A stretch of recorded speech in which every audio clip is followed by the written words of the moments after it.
크게 사인을 해주세요. 좋습니다. 잘 기억하세요. 자, 왼손 펴보시고요. 잡아보시고요. 펴시고요. 앞에 보고 웃으세요.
펴보시고요.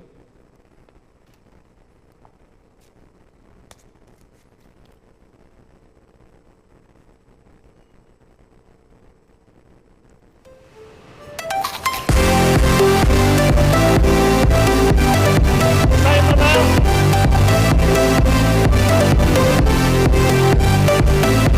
기념으로 가져가시고요. 가져가 큰 박수 부탁드립니다.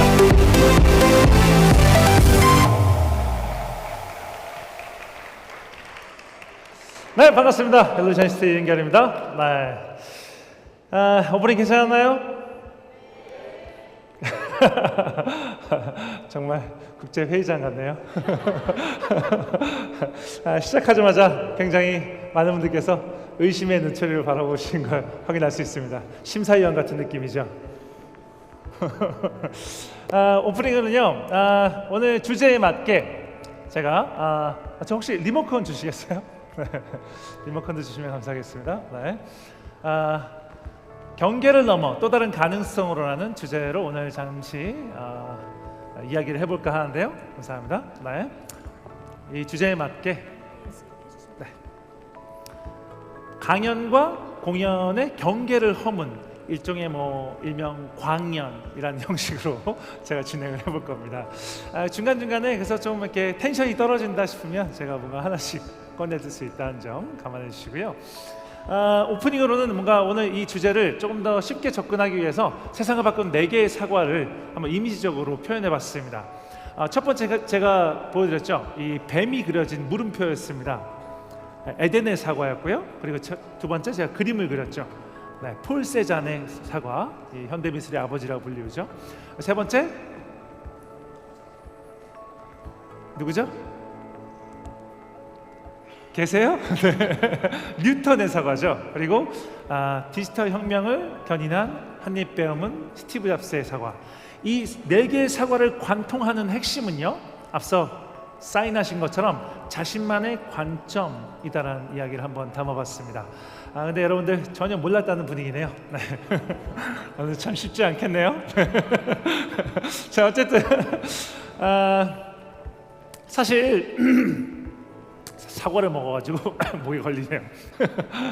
그 어떠한 경계를 넘어서기 위해서는요, 그 경계에 대한 의심으로부터 시작된다고 생각합니다. 굉장히 새로운 변화와 혁신을 이끈 창의적인 사람들은 기존에 있었던 질서와 어떤 기준들을 의심하고 그 경계를 의심해서요, 끊임없는 호기심과 궁금증으로 새로운 질문을 던지는 사람들이라고 할 수 있겠죠. 근데 늘 전 이런 게 궁금했습니다. 이 물음표, 이 궁금증과 호기심이 중요하고요, 새로운 질문을 던지는 게 중요하다고 하잖아요. 혹시 물음표 한번 허공에 그려보시겠어요? 도와주세요. 네, 다 같이 물음표 한번 그려보세요. 그렇죠? 다 이렇게 그리시죠? 자, 반대로 그려볼까요? 점 찍고 위로 올라가는 겁니다. 네. 이 궁금증과 호기심, 이것이 시작되는 이 점을 뭐라고 하는지 아십니까? 네, 검색창에 찾아보시면 안 나옵니다. 네, 저는 이걸 관점이라고 부릅니다. 네. 그래서 관점에 대한 이야기를 잠시 해드릴까 하는데요. 네, 더 썰렁해지니까 한 명을 더 불러보도록 하겠습니다. 앞에 계신 여성분, 네, 잠시만 도와주시겠어요? 네, 박수로 모시겠습니다. 네, 이쪽으로 오시고요. 네. 네, 무대 올라오시면 하셔야 될 게 있습니다. 잘 보세요.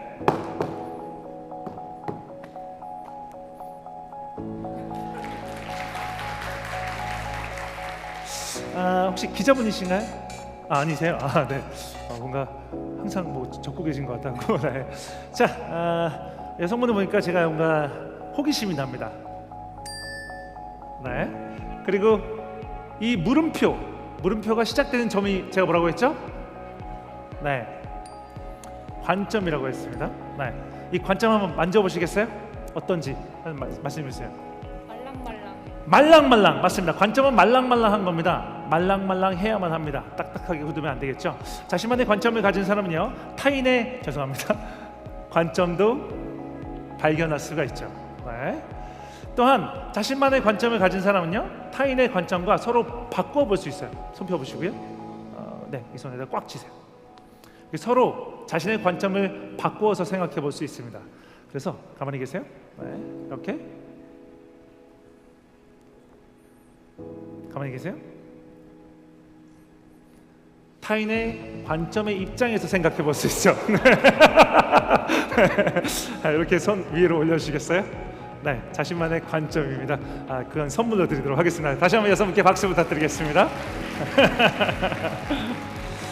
자, 이렇게 이 관점은요, 새로운 궁금증과 의심 혹은 호기심을 갖게 만드는데요. 어디 있죠? 여기 있군요. 네. 자, 이렇게 짠. 짠 이거네요. 네, 죄송합니다. 자, 이 점들 한번 보세요. 네. 이 점들 안에 어떤 것들이 있는지 한번 여러분께서 한번 연결해 보는 겁니다. 네. 저는 세모도 있고 네모도 있고 별표도 있고 다양하게 만들 수 있죠. 네. 이렇게 같은 것을 보면서도 다른 것을 발견할 수 있게 해주는 것이 바로 관점이라고 할 수 있습니다. 네. 그래서 이렇게 다른 걸 발견함으로써 이렇게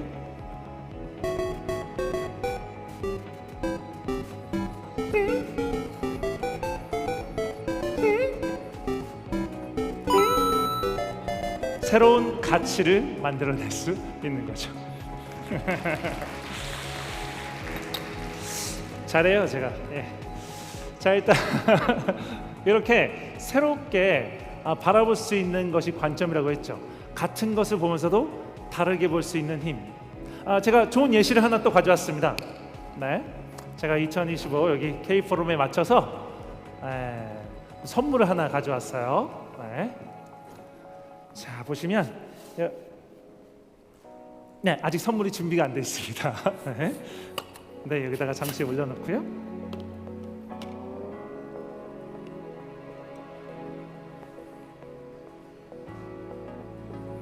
됐습니다. 제가 여기 샴페인을 가져왔어요. 네. 다만 디지털 이 온라인 세상 안에 집어넣었는데요. 다양한 샴페인이 있습니다. 이제 이걸 한번 섞어 보도록 하겠습니다.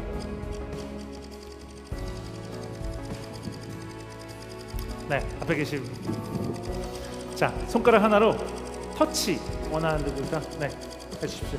네, 마음에 드시나요? 좋습니다. 조금 늦게 하셨다면 빨리 하셨다면 이런 건데요. 네. 자, 이 뒤에 이 샴페인 뒤에요 장막이 있습니다. 이 장막 뒤에는요 카메라가 있는데요. 네. 이게 신기하세요? 앞에 많은 거 있는데 이걸 제일 신기하신 분이 있는데. 네. 자, 어쨌든 지금은요 가상과 현실의 경계가 점점 사라져가고 중첩되어가는 세계라고 할 수 있죠. 제가 이제 이 선택하신 이 샴페인을 이 캡슐에 전송을 해보도록 하겠습니다.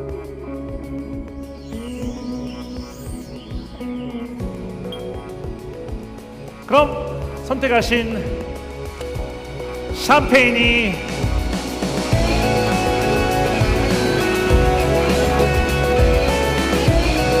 자 이건 직접 선물해 드리도록 하겠습니다.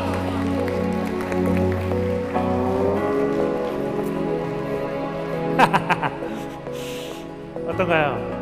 재밌었어요? 이 맛을, 이 비밀 궁금하시죠? 알려드릴까요? 반응이 좀 저조한데. 원하세요? 네. 아주 유명한 말이 있죠. 네. 충분히 진보된 기술은 마술과 구별하지 못하게 된다. 네, 구별할 수 없게 된다 라는 말이 있습니다. 제가 사실 이 비밀을 여러분들이 평상시에 보셨던 것에서 찾았습니다. 같은 것을 전 조금 다르게 봤거든요. 약 10년 전에 그때 처음 10수년 전에 3D 프린터가 처음 나왔습니다. 저는 그게 너무 마술 같았어요. 이거 마술 아니야? 말도 안 돼. 없던 곳에 뭔가 만들어지잖아요. 다만 마술은 원래 포장이 예술이거든요. 나타난 과정만 포장하면 감춰두면 그걸 충분히 마술같이 보일 수 있겠다는 생각을 했습니다. 제가 기술 박람회 그때 한창 많이 다닐 때였는데 그때 어떤 한 업체에서 새롭게 어떤 컨셉형 일단 뭐 그런 3D 프린터를 만들었었습니다. 네. 거기서 프로토타입으로 하나 만들었기 때문에 그때는 사실은 그 테이블 형태로 집안에서나 어떤 바 형태에서 만들어지는 프로토타입 만들었는데 그쪽 회사랑 좀 콜라보를 했습니다. 그래서 사실 이 비밀인데요. 네, 바로 이 밑에 이 모든 장치들이 있습니다. 그래서 밑에 소스 탱크가 있고요. 그리고 이 밑에 노즐을 통해서 컨트롤러와 위에 있는 이 도킹 스테이션 통해서 3D 프린터로 순식간에 이렇게 만들어집니다. 단점이 있다면 아직 그 프로토타입이라서 진짜 샴페인이 아닙니다. 드시면 안 됩니다. 네, 드시면 안 돼요.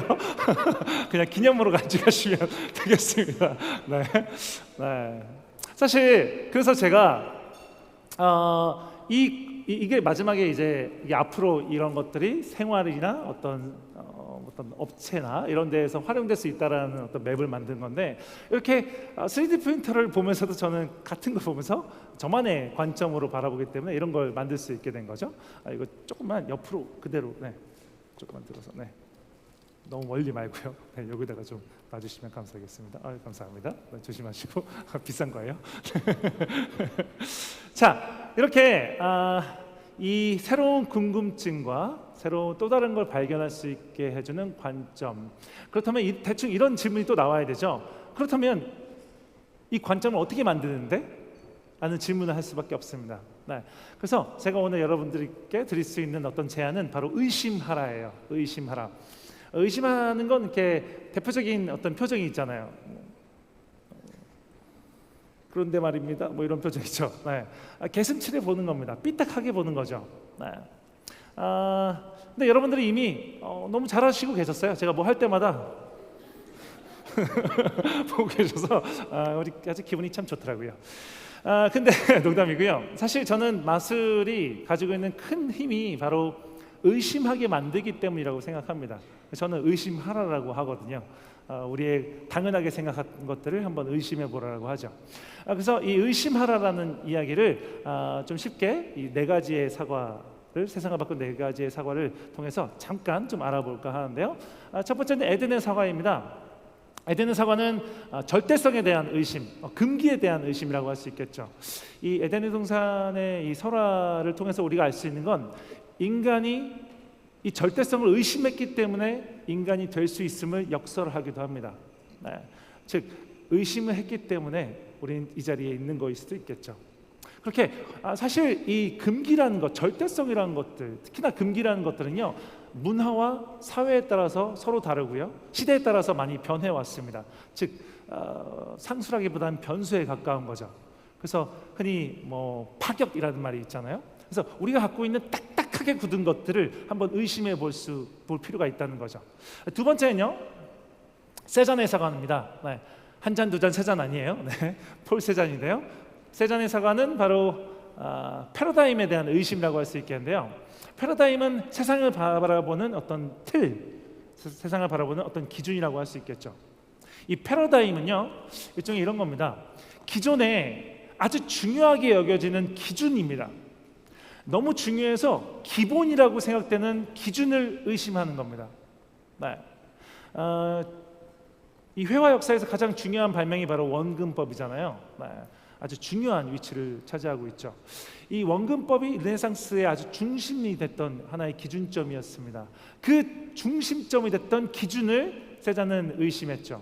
그래서 하나의 소실점이 아닌 다양한 시점으로 바라볼 수 있는 그런 다양한 다시점을 통해서 자신만의 화폭에 색과 그리고 빛깔을 담았습니다. 저희 팀 안 계신가요? 네? 네, 넘어갈게요. 네, 넘어갈게요. 네. 뭐 보여드리려고요? 있어요? 네, 잠깐 네. 시간이 없어요. 빨리빨리 해야 돼요. 자, 뭐 이런 식으로 한 겁니다. 저는 좀 보여드리는 게 편해서 단 하나의 소실점, 이 하나의 기준이 아니라 뭔가 사방팔방으로 바라보고요, 이상하게 바라보고요, 오래도록 바라보고요, 그리고 세심하게 바라보고요, 육감의 오감으로 바라보는 그런 다시점을 통해서 이후에 피카소로 대표되는 입체파에도 큰 영향을 주게 되었습니다. 네. 르네상스에서 입체파까지 저거 하나로 잘해요. 네. 자, 이렇게 기존에 있었던 어떤 기준을 의심해서 다양한 시점으로 바라볼 필요가 있는 거죠. 자, 세 번째는요, 뉴턴의 사과인데요. 뉴턴의 사과는 평범에 대한 의심이라고 이름 붙일까 합니다. 뉴턴은 우리의 일상을 의심했죠. 우리가 익숙하게 봐왔던 것들을 의심했습니다. 저 사과는 떨어지는데 왜 저 달이 안 떨어지지? 라는 생각을 하게 된 거죠. 우리는 그냥 달을 보면서 아름답다라고 생각했을 텐데요. 그렇게 우리가 익숙해져서 더 이상 의심하지 않는 것들, 즉 너무나도 평범한 것들, 네, 이런 것들을 의심하는 사람들이 있습니다. 누군지 아세요? 바로 아이들이죠. 네, 아이들은 우리가 당연하게 여기는 것을 계속 물어봅니다. 지겹도록 물어봐요. 제 아들도 요즘에 너무 물어보거든요. 4살 되니까 말이 많아졌어요. 그래서 엄청 물어봅니다. 근데 왜 우리는 더 이상 이런 거에 대한 궁금증과 호기심을 갖지 않을까요? 판단 내렸으니까요. 우리는 이미 판단 내려버렸습니다. 판단 내린 이후에 다시 보지 않거든요. 네. 그래서 여기의 핵심은 낯설게 보기입니다. 기존에 익숙한 것들을 비범한 모습, 평범한 것에서 비범함을 찾기 위해선 낯설게 바라볼 수 있어야 하는데요. 그러기 위해선 기존에 있던 것을 좀 다르게 생각해 보려고 하고 다르게 사용해 보려고 하고요. 좋은 방법은 다른 맥락으로 가져가는 거죠. 기존에 쓰여 있던 것에서 전혀 다른 곳으로 가져가 보는 겁니다.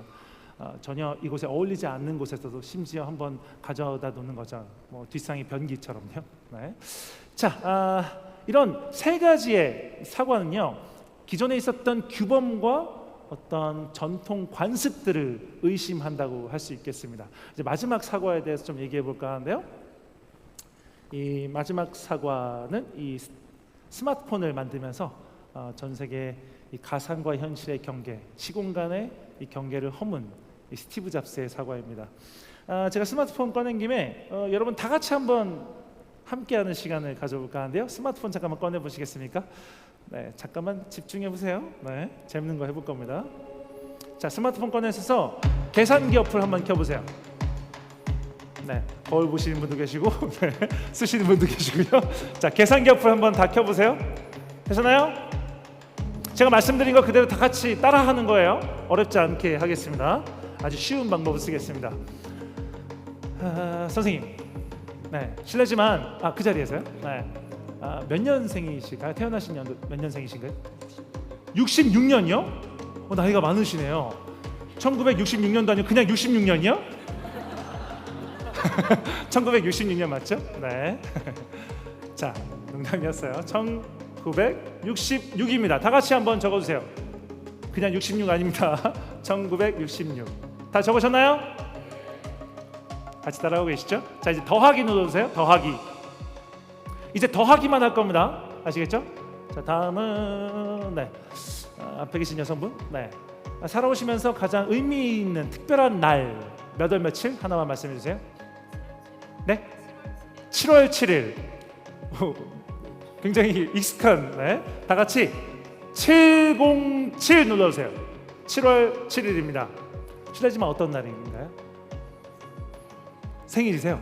오, 행운의 날에 또 태어나셨군요. 자, 이제 707 눌러주셨다면 어디 있나요? 카메라. 네. 저도 좀 찍어주세요. 여기도 707 여기도 클로즈업 되나요? 클로즈업 해주시면 좋은데 어쨌든 더하기 눌러주시면 되겠습니다. 더하기 되셨죠? 좋아요. 자, 이번에는 네, 저쪽에 계신 선생님. 네, 선생님 살아오시면서 가장 의미 있었던 숫자나 좋아하시는 숫자 하나만 말씀해 주세요. 1950이요? 흔히 뭐 1 사이에서 10 사이를 말씀하시는데 1950 좋습니다. 자, 1950입니다. 되셨나요? 되셨죠? 네. 자, 이제 더하기 눌러주세요. 더하기. 자, 마지막인데요. 자, 앞에 계신 분께서 마구잡이로 그냥 5자리 정도 막 눌러주세요. 막 눌러주세요. 좋습니다. 잘했습니다. 자, 다 같이 어딘가요? 여긴가? 좋습니다. 67508 눌러주세요. 67508 되셨나요? 자, 제가 오늘 태어나신 연도 특별한 의미 있는 날 그리고 의미 있는 숫자 밑도 끝도 없지만 무작위한 숫자를 모아봤습니다. 사실 이 순간 역시 우리의 우연의 시간들이 만나서 만들어진 정말 특별한 순간이라고 할 수 있겠죠? 자, 결과값을 볼까요? 전부 다 7, 2, 1, 3, 1 나왔나요? 다 같이 캡처해 주시고요. 네, 저 껐네요. 네, 캡처해 주세요. 비번이 나오면 안 되시. 7, 2, 1, 3, 1. 이 숫자는요, 7월 2일 1시 31분 바로 지금 이 순간입니다.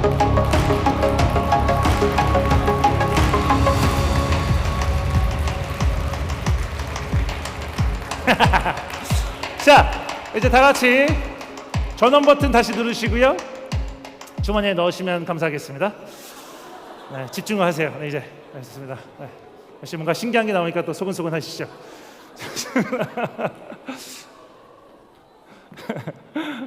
방법에 대해서 토의하지 마세요. 계속 가야 됩니다. 자, 이렇게 만약에 스티브 잡스의 스마트폰이 없었다면 제가 계산기 들고 다니면서 큰 판에다가 아마 적으면서 했을 것 같아요.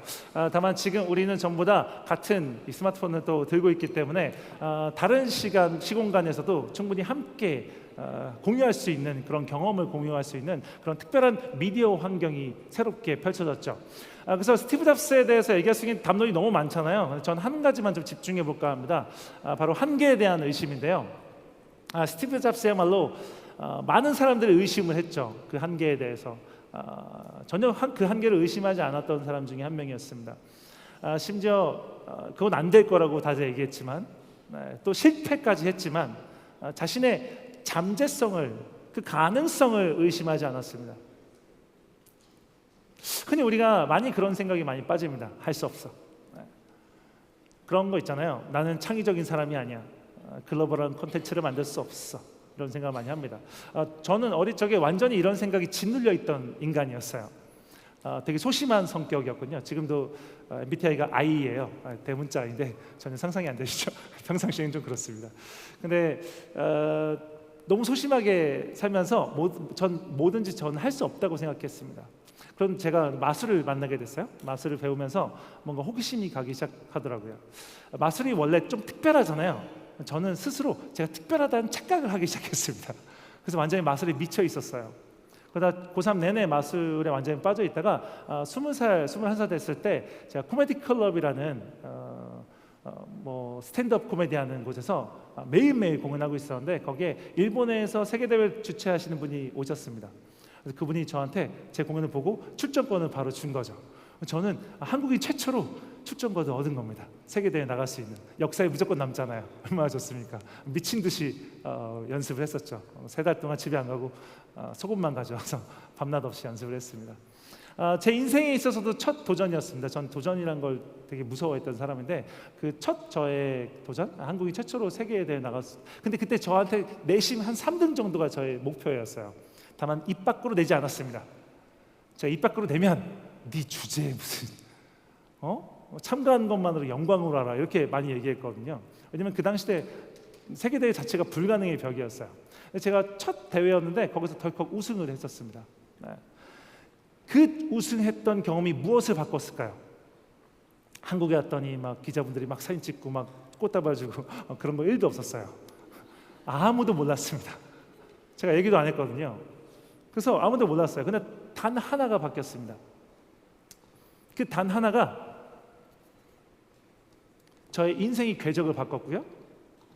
그리고 그동안 한국 마사가 못한다라고 했던 건 무엇일까서부터 전 세계 이후에 전 세계에 없는 것은 무엇일까, 새로운 것은 무엇일까 라는 생각을 하게 됐습니다. 저를 완전히 바꿔놓는 그 계기는 아주 간단한 이 작은 생각, 할 수 없다에서 할 수 있다의 작은 차이였습니다. 근데 제가 오해하지 않으셨으면 좋겠는 게, 흔히 얘기하는 우린 다 할 수 있다를 얘기하는 게 아닙니다. 모든 걸 의심해야죠. 우리가 갖고 있는 기준, 절대적인 것들, 딱딱하게 굳어가는 것들, 평범한 것들을 다 의심하는데요. 단 하나 의심하지 말아야 될 게 있다면 그게 바로 자신의 가능성입니다. 자신이 가지고 있는 잠재성을 의심하지 않아야 된다는 거죠. 생각보다 판단 내리는 것 중에 가장 많이 쉽게 판단 내리는 게 자기 자신이거든요. 난 이런 사람이야 하고 딱 판단 내려서 다른 가능성을 열지 않는 게 가장 저는 큰 문제가 아닐까라는 생각을 하는데요. 저 개인적으로는 이 되게 중요한 이 새로운 가치를 만들거나 새로운 무언가를 컨텐츠를 만드는 데 있어서 가장 큰 원동력과 씨앗이 되는 게 바로 이 작은 차이라고 생각합니다. 그동안 제 개인적인 생각이지만 이 K 컨텐츠에서 큰 걸림돌과 큰 벽이, 큰 경계가 있었다면 바로 이 의심이었어요. 과연 우리나라 컨텐츠가 세계에 무슨 먹히겠냐, 의심을 하고요. 또한 무시까지 했습니다. 에이, 잠깐 반짝한 거지.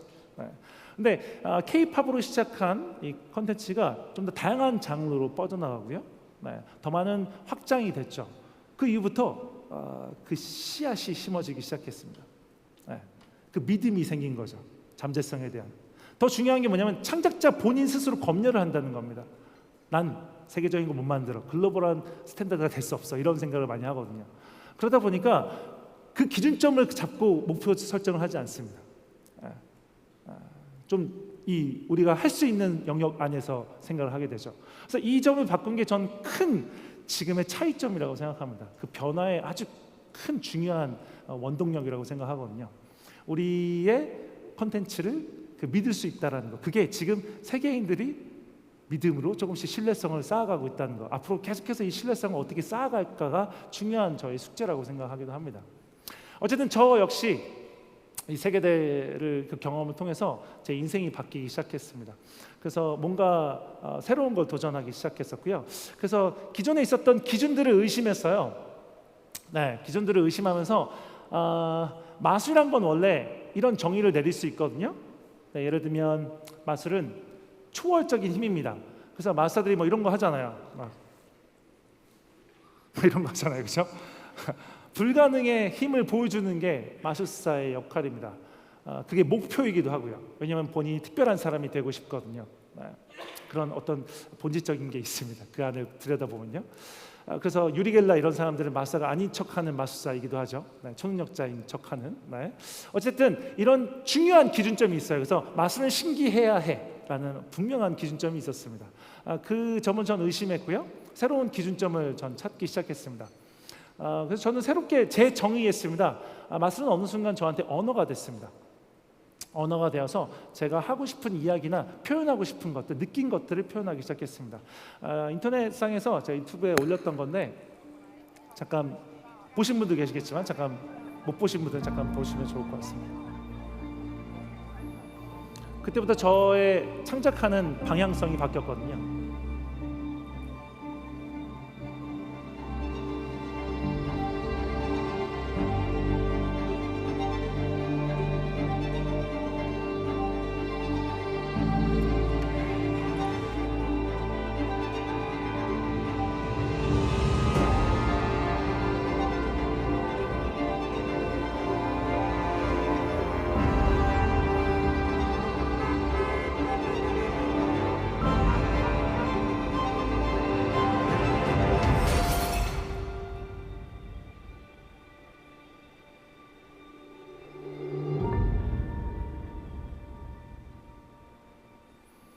네, 서클 오브 데스라는 일루션인데요.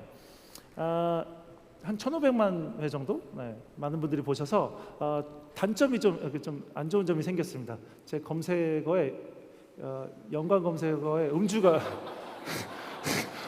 음주운전이 떠서 많이들 오해하세요.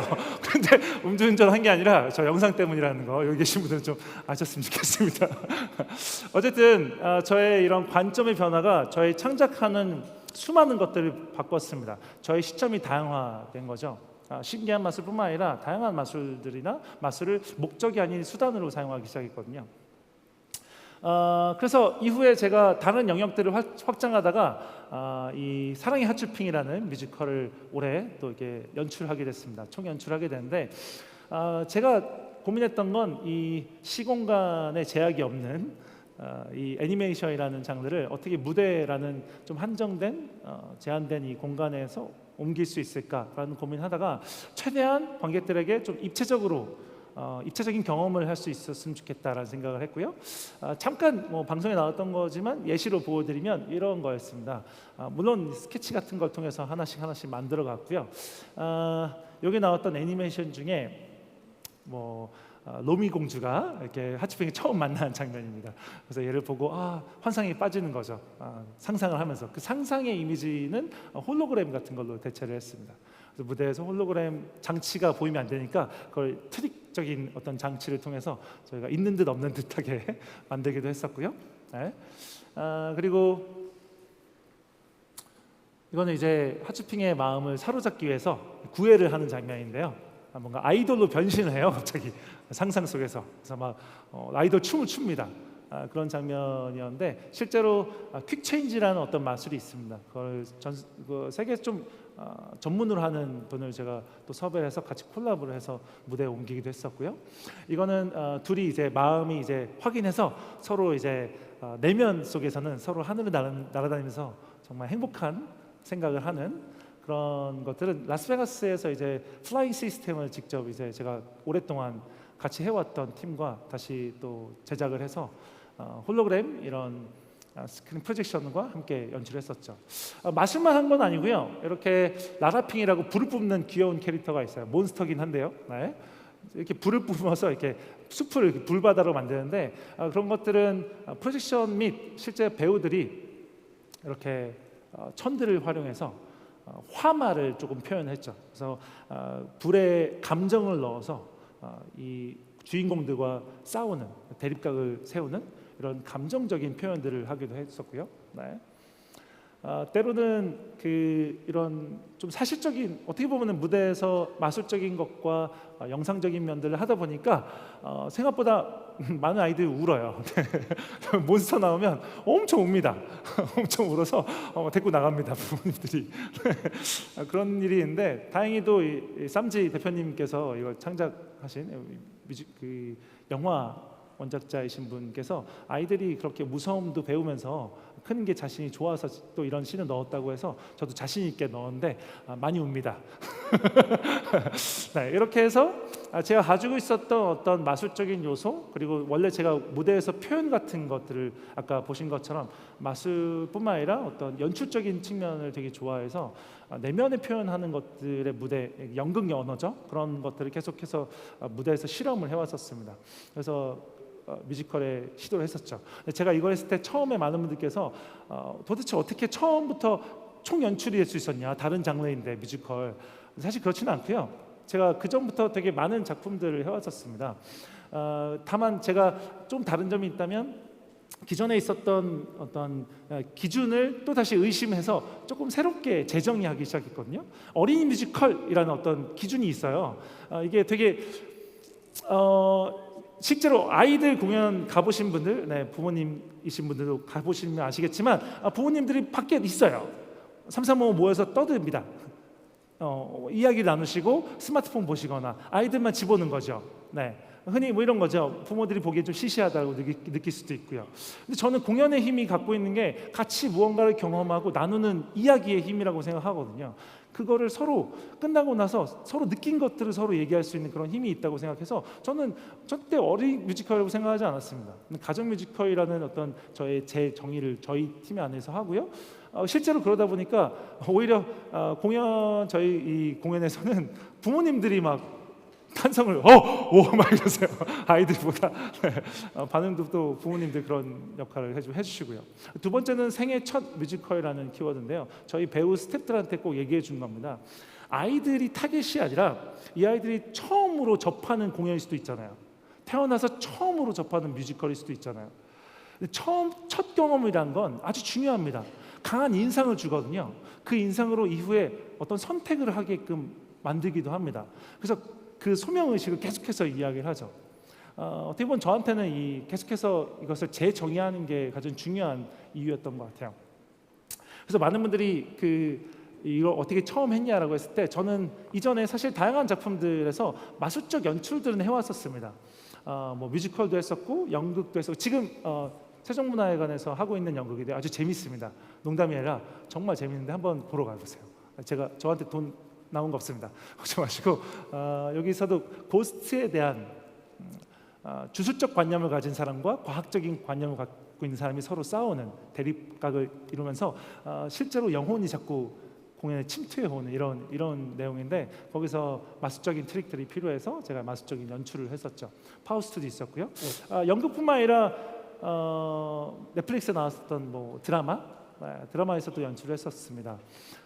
다만 이걸 해오면서 제가 그 전에 저의 어떤 관점 변화가 있었는데요. 연출적인 변화가 있었는데 그게 뭐냐면 그 전에는 대부분 저한테 의뢰를 하시는 건 눈요깃거리의 마술을 원하세요. 잠깐 빡 하는 혹시 소매치기가 있는데 걔가 착 하고 나타날 수 없을까요? 이런 의뢰를 하시는데 처음에 그렇게 드렸습니다. 근데 이후부터는 프리프로덕션부터 참여를 하게 되면서 스토리와 캐릭터에 집중을 하게 되죠. 그 캐릭터가 할 법한 어떤 이미지를 생각을 합니다. 그 이미지의 변화가 사실 마술이 뭐 아까 예를 들면 이 손에서 발로 바뀌었다고 생각해 보죠. 발로 바뀌었을 때 흔히 영화에서 몽타주 기법이라는 게 있잖아요. 네, 그러니까 A와 B가 충돌했을 때 새로운 이미지를 주는 거죠. 근데 마술로 CG처럼 커트 없이 몽타주 기법을 만들 수 있지 않을까라는 생각도 했었습니다. 그래서 그런 기법들을 실제로 사용해 보기도 했었죠. 이후에 어떤 앞으로 있을 법한 이야기들을 좀 상징적으로 보여주기도 했었고요. 어쨌든 이런 시도들을 했었는데요. 시간이 다 됐으니까 이제 마지막으로 한 가지만 보여드리고 마무리할까 합니다. 이 이야기를 하고 싶어요. 도전하지 말라고요. 그래서 한 분을 마지막으로 좀 모실까 하는데 갑자기 제 눈을 피하시네요. 네, 자, 앞에 계신 파란색 목걸이, 줄무늬 여성분 박수로 모시겠습니다.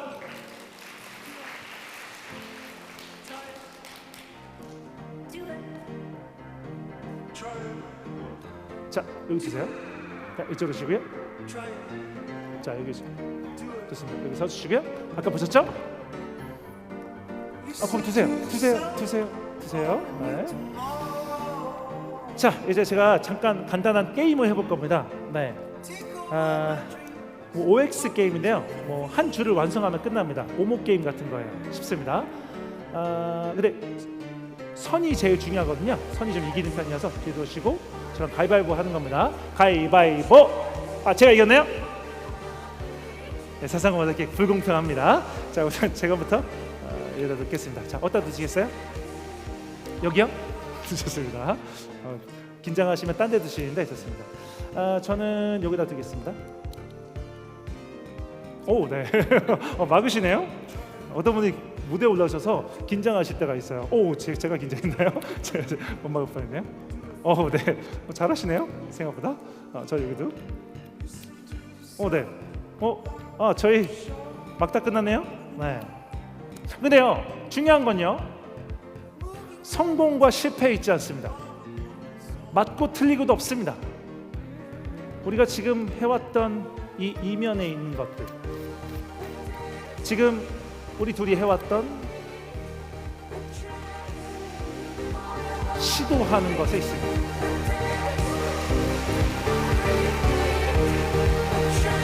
네, 연속에 박수 부탁드리겠습니다. 감사합니다.